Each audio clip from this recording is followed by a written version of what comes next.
Halo teman-teman, perkenalkan nama aku Muhammad Frendidian Santana akan menjelaskan tentang materi organisasi dan manajemen koperasi.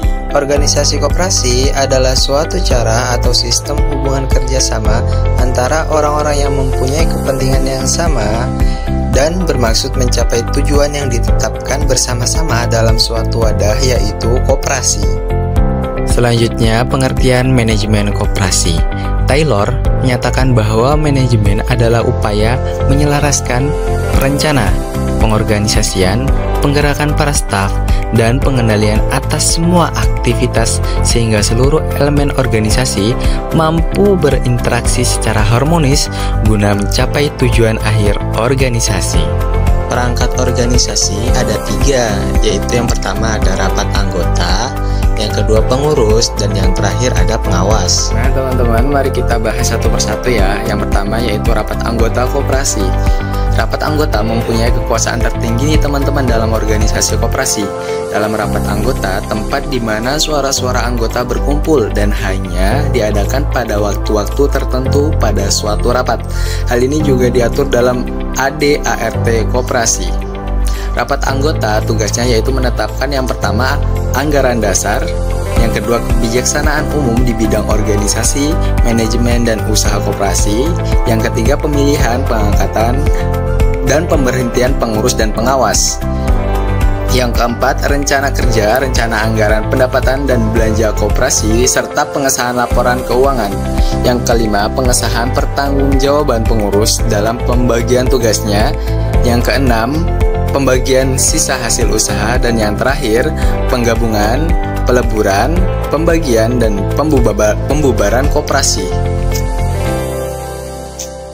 Nah, kemudian yang kedua ada pengurus koperasi nih teman-teman.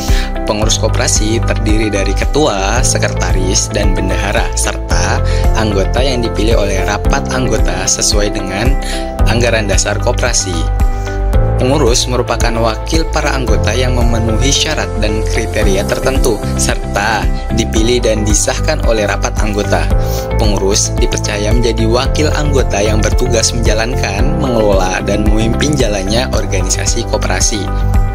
Pengurus bekerja sebagai mendataris anggota untuk melaksanakan apa yang telah ditetapkan dalam rapat anggota.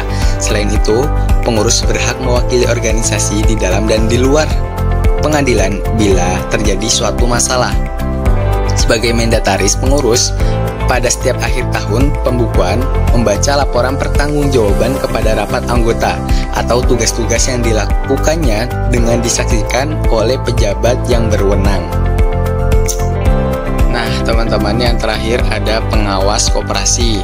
Pengawas merupakan perangkat koperasi yang dipilih oleh pengurus dan anggota dalam rapat anggota sesuai pasal 38 Undang-Undang Nomor 25 Tahun 1992. Pengawas bertanggung jawab kepada rapat anggota. Pengawas bertugas yang pertama yaitu melakukan pengawasan terhadap pelaksanaan, kebijaksanaan, dan pengelolaan koperasi. Yang kedua yaitu membuat laporan tertulis tentang hasil pengawasannya. Pengawas berwenang untuk meneliti catatan yang ada pada koperasi, mendapatkan segala keterangan yang diperlukan, dan pengawas harus merahasiakan hal pengawasannya terhadap pihak ketiga. Mungkin cukup sekian pemaparan materi dari saya. Saya ucapkan hatur thank you ya. Terima kasih banyak atas attentionnya. Wabillahi taufiq walhidayah. Wassalamualaikum warahmatullahi wabarakatuh.